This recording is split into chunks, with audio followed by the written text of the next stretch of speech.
Akala ng Iran, alam na nila ang gagawin. Gamitin ang mga misil at drone para hadlangan ng US sa pamamagitan ng matinding pinsala para mapatigil ang Operation Epic Fury. Nagkamali ang Iran. Bagamat karaniwang sandata ang gamit nito, sinimula na ng US ang digmaan sa kalawakan. Teknolohiya na sobrang makabago na parang hindi pa dapat umiira lang siyang sumisira sa ilan sa pinakamahalagang sandata ng Iran. At wala nang magawa ang naghihingalong rehime ng Tehran tungkol dito. Ginagamit ng US ang mga satellite para wasakin ang mga launch site ng misil ng Iran. Gusto man naming sabihin na may imposibleng space laser ang US na agad nagpapaputok sa mga lugar na yon kapag natuklasan. Pero hindi pa yon ang kaso ngayon. Pero ang ginagawa ng US ay kasing talino rin at pinapayagan itong matukoy agad ang mga lugar ng paglulunsad ng Iran kapag ginamit na. At pagkatapos ay masisira ito sa loob lamang ng ilang minuto. Ilarawan natin ang sitwasyon. Dahil wasak ng karamihan sa pasilidad militar nila, napilitan ng Iran na magpalipad ng misil mula sa liblib na lugar. Kailangang mag-ingat ang Iran dahil alam nitong may US fighter jet at bomber na nagbabantay. Kaya dapat mula sa ligtas sa lugar ang anumang paglulunsad ng misil. Dapat din itong mabilis para makaputok ang Iran at maitago agad ang launcher bago makarespond ang kalaban. Ayos lang sa Iran, basta magbigay ng hudyat na ligtas ang air defense radar nila. May oras pa silang maglunsad bago dumating ang US fighter jet. Iyon ang iniisip ng Iran. Ngunit habang nagpapalabas ng launcher at nagpapaputok ng missile, may nangyayari sa kalawakan na hindi alam ng Iran. Sa orbit ng mundo, may mga satellite na pinapatakbo ng US Space Force na itinatag noong 2019 sa unang termino ni Pangulong Donald Trump. Ang mga satellites ay may infrared sensors at laging nagmamasid. Sa sandaling magpalipad ng isa sa mga missile ang Iran, natutukoy agad ng mga satellite ang heat signatures ng mga missile na yon.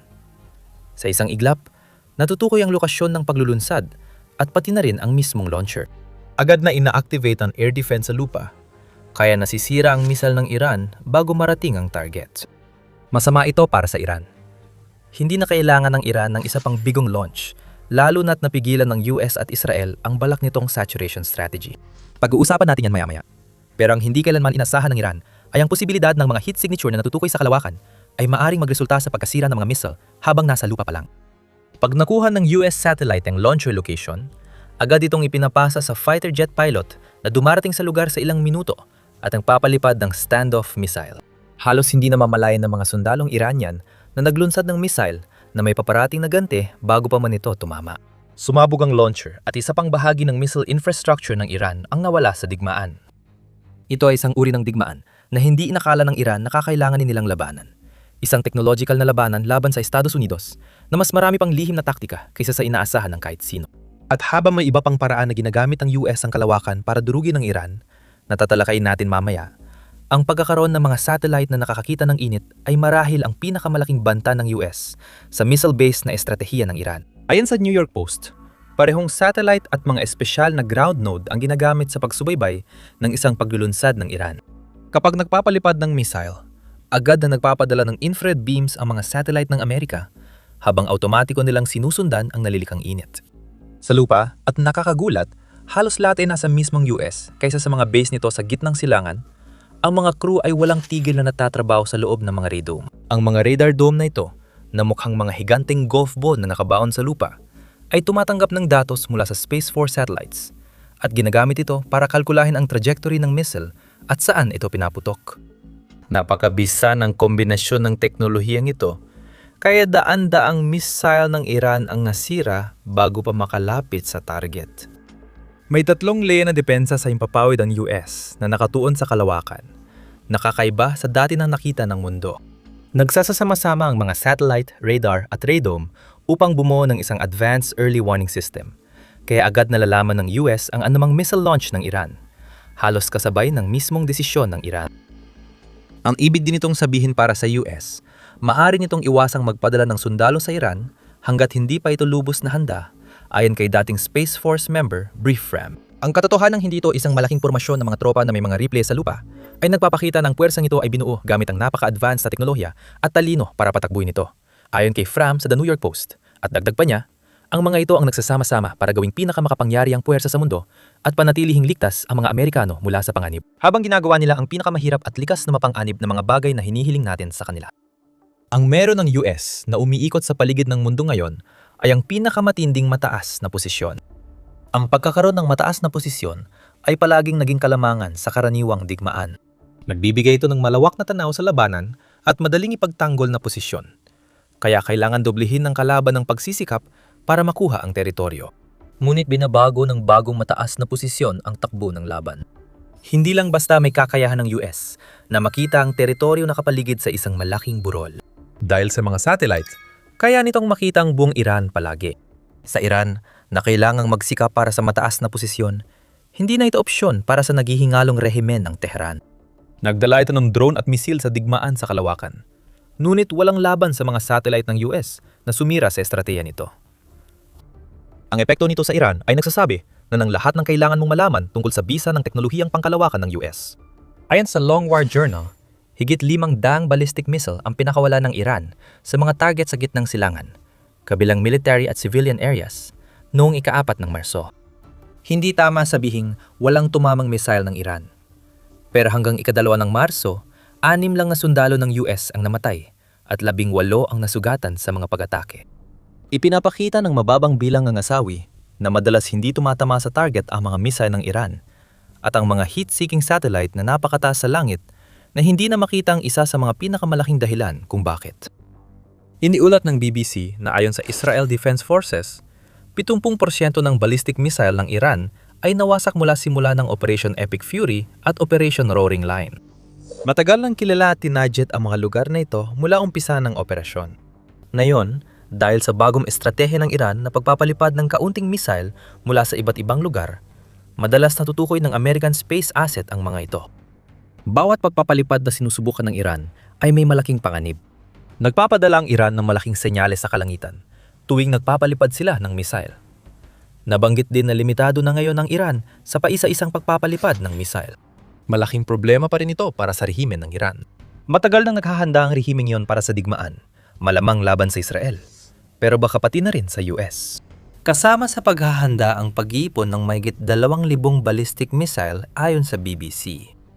Ang estratehiya ng Iran sa isang digmaan ay punuin ang kalangitan ng mga kalaban nito ng mga ballistic missile at drone na layuning malampasan ng air defenses para makalusot ang mga missile at drone, magdulot ng pinsala, at sa huli ay hadlangan ng kalaban na magsimula pa ng karagdagang pag-atake.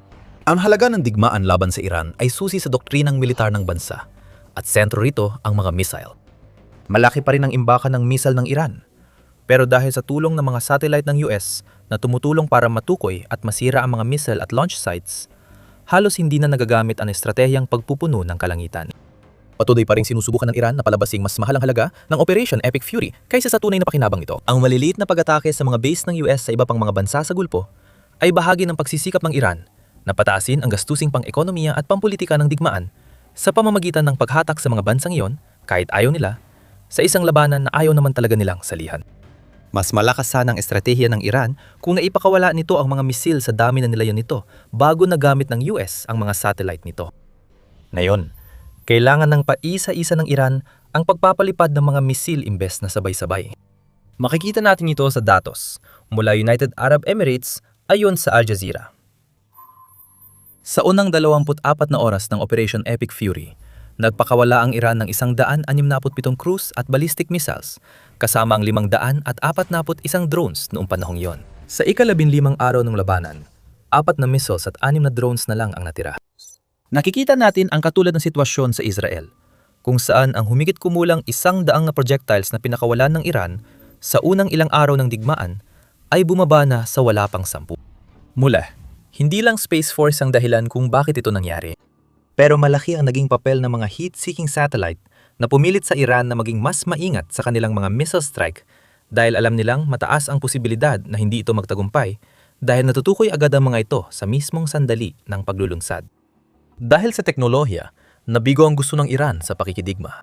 Mas malalim pa ito kaysa satellite na kayang tuklasin ang missile launch. Nagsanib ang AI at cyber tactics para pahinain ang estratehiya ng Iran. Pero bago tayo magpatuloy sa mas malalim na pantalakay kung paano, paalala lang na pinapanood mo ang The Military Show. Kung di ka pa subscribe, na yun ang oras para pindutin ang button.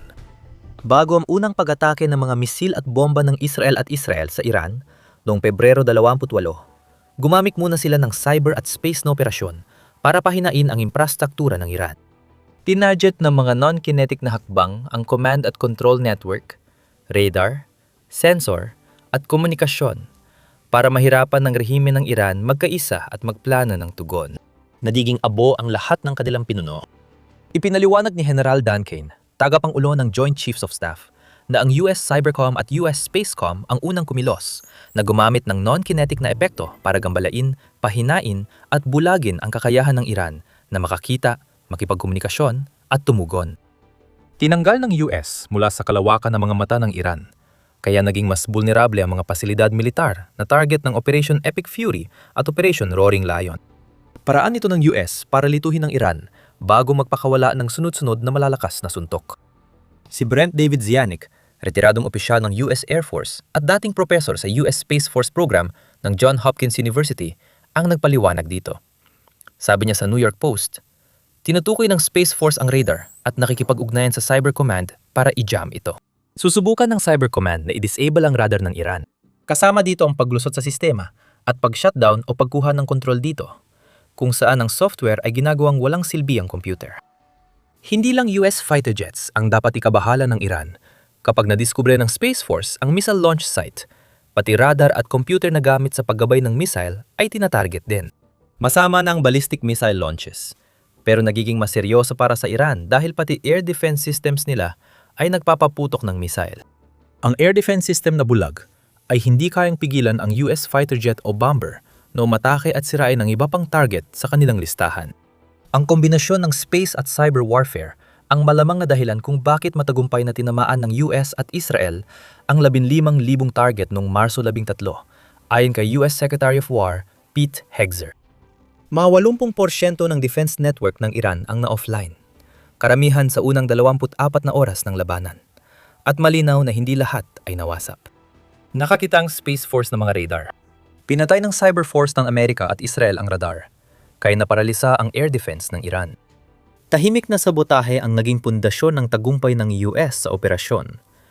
At ito ay sinagawa hindi ng infiltrator sa lupa, kundi ng mga satellite sa kalawakan.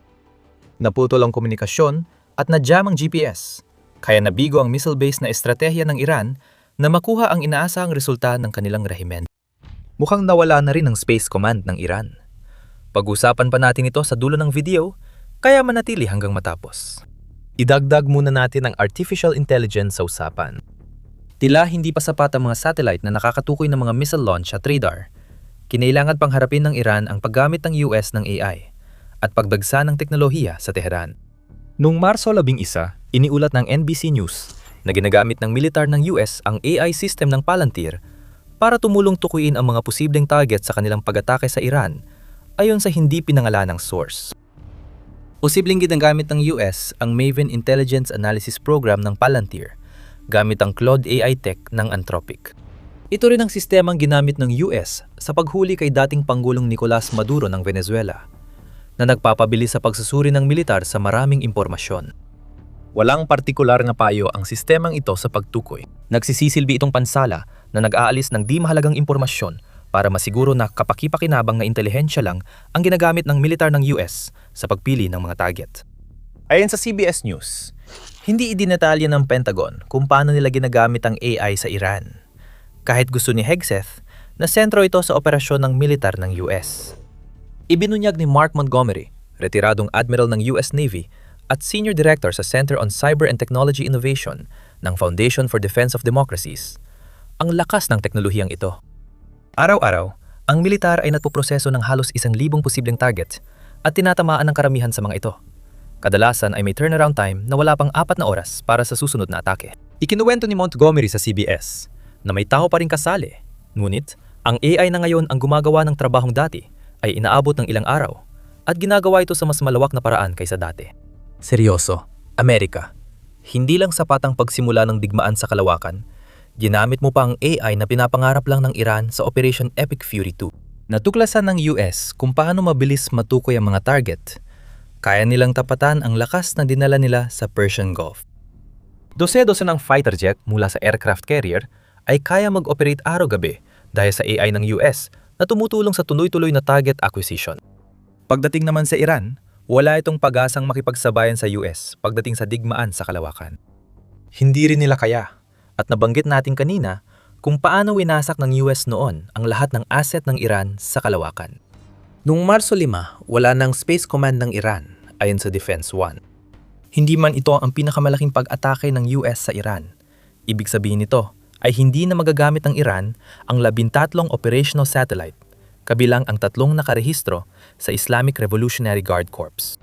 Ayon sa ulat, wala ring tunay na kakayahan ng Iran laban sa mga satellite. Gumamit na ito ng electronic warfare para i-jam ang commercial satellite signal. Pero di malinaw kung paano ito magagamit sa pag-jam ng military GPS signal. Malamang, wala masyadong magagawa ang Iran. Hindi sana tinamaan ng US at Israel ang 15,000 target at patuloy pang nadaragdagan kung may magagawa ito. Dahil walang sariling global navigation satellite system ang Iran, umahasa ito sa mga sistema ng ibang bansa. Ayon sa Daily Sabah, US, EU, China at Russia lang ang may ganitong sistema. At 2 sa kanila ay tiyak na hindi tutulong sa Iran. Pwedeng tumulong ang Tsina, pero posibleng magalit ang US. Kaya natitira ang Rusya, na siyang tila pinakamalamang na kandidato na magbigay sa Iran ng satellite navigation tech na kailangan nito para sa mga paglulunsad ng missile at drone. Nagbibigay rin ng Rusya ng satellite images sa Iran, ayon sa Wall Street Journal. Gayunpaman, ito ay mga simpleng bagay lang, lalo na pagdating sa space war na pinakawalan ng US. Kapag nagpasya si Putin na gusto niyang mas lumamang laban sa US, pwede niyang ipagkanulo ang Iran sa pamamagitan ng pagputol ng access na mag-iwan sa Iran ng halos walang kakayahang gamitin ang kalawakan laban sa US. Kaya ano nang kalagayan ng Iran sa lahat ng ito?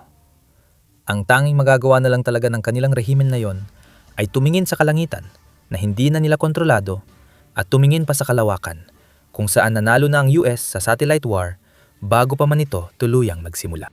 Wala nang gamit ang mga satellite ng Iran mula nung nawala ang Space Command nila. Automatikong nadedetect ng American satellite ang mga missile, kaya Iran ang napaparusahan. Pero hindi pwedeng puro pangarap ang Iran. Sa lupa, matindi pa rin ang atake ng US at inagaw nila ang huling bumubuhay sa Iran.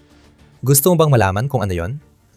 Panurin ang video namin tungkol sa dagok ng US at posibleng epekto nito sa ekonomiya ng Iran habang araw-araw na binobomba sa Operation Epic Fury. At kung nagustuhan mong video na ito, huwag kalimutang mag-subscribe para hindi ka mahuli sa mga video mula sa The Military Show. Maraming salamat sa panonood.